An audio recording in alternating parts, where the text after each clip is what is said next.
Early Swiss pioneer settlers in Santa Clara like John Henry Graf would be proud of the restoration done on his old home.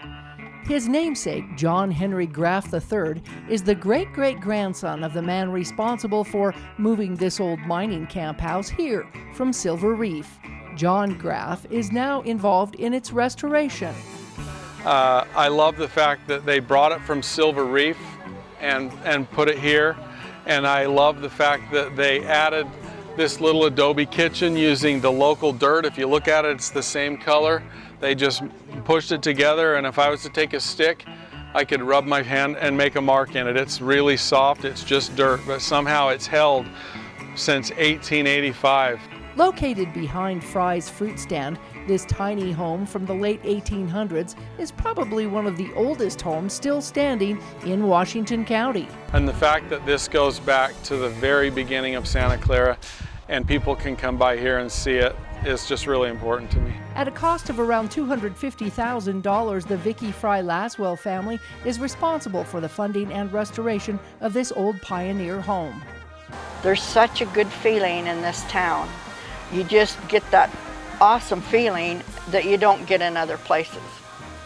And I'm like, okay, I want to try to save that feeling.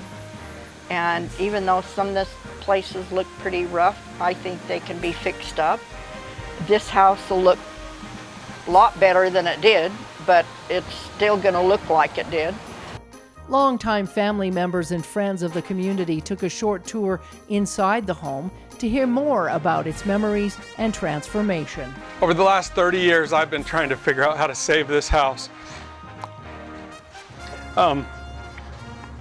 It just has a lot of meaning to me, and it's a lot of just family history. From what I understand, this house was originally just this main portion, not the porch, not the back area.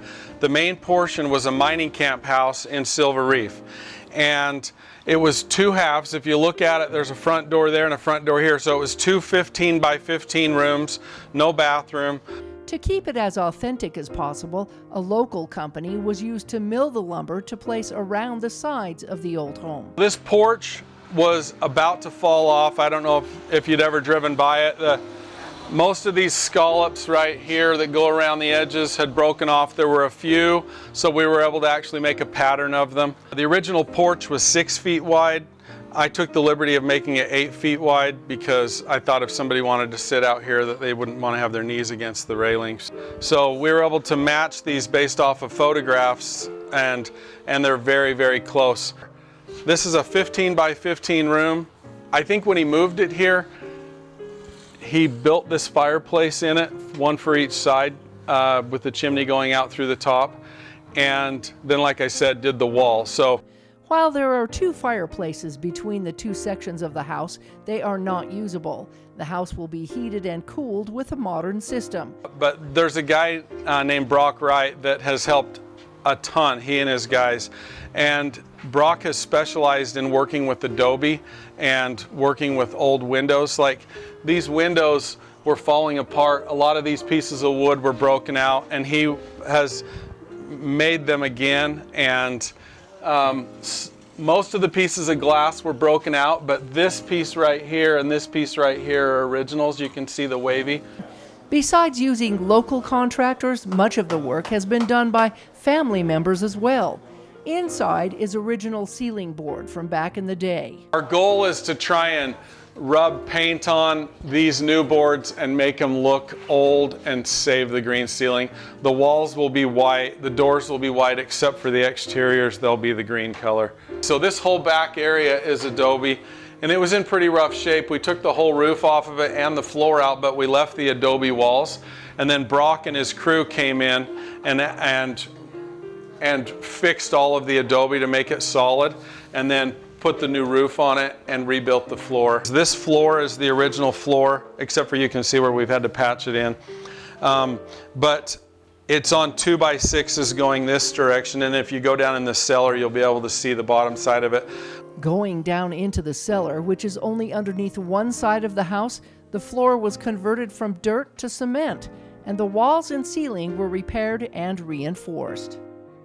This rock is original. This is down to the original level, but when we came in here to start cleaning it out, it was full of dirt this high. And so we just kept digging down until we got to the bottom of the rock. You can see the old adobe that they had built and just stuffed in there to fill in.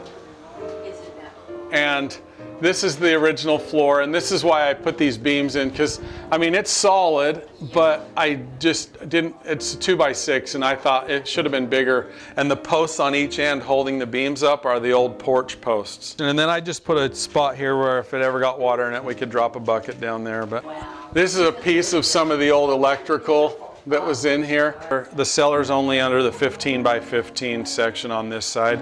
That side just had a little crawl space underneath it.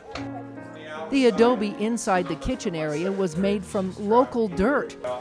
But this is the original door frame, and this is the original door from here, and we just took it apart, and once they fixed the adobe, we were able to just fit it all back in again.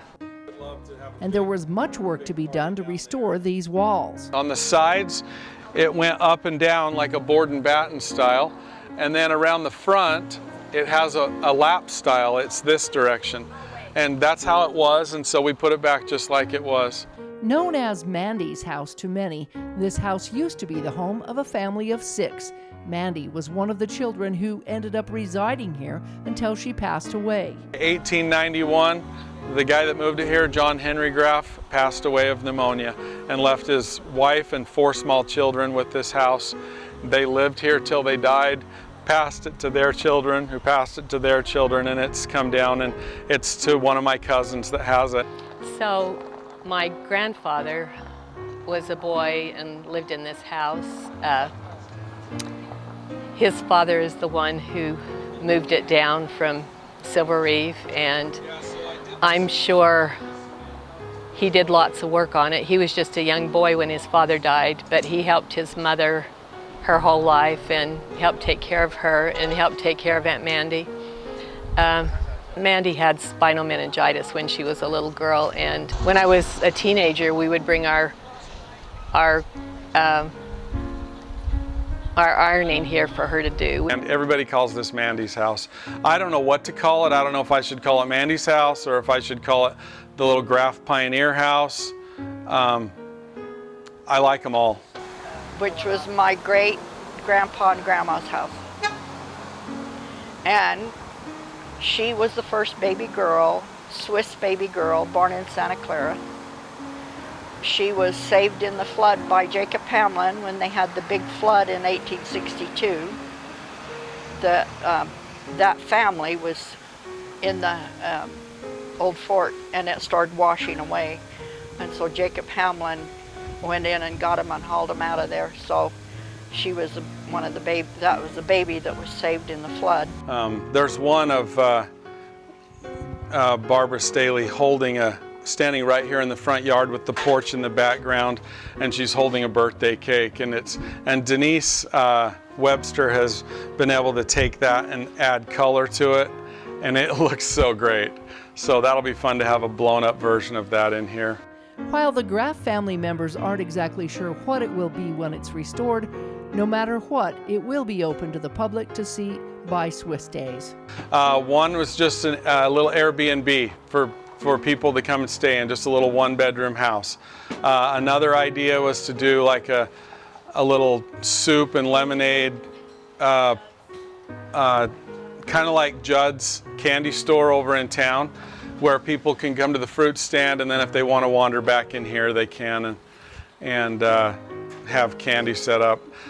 We've also just talked about just leaving it as a little museum piece. So it all depends on what the family wants to do. I'm mostly just making sure that it gets finished. Finally, the money has become available, and they've been able to do this thanks to Sue and Vicky's family, so it's awesome. It will just probably be like a museum to our ancestors and to our family, for us, a place to come and remember. And no matter what, with a passion for family history in Santa Clara, John wants to make sure to preserve his family's memories. And I don't care who owns it, I just don't want it to go anywhere.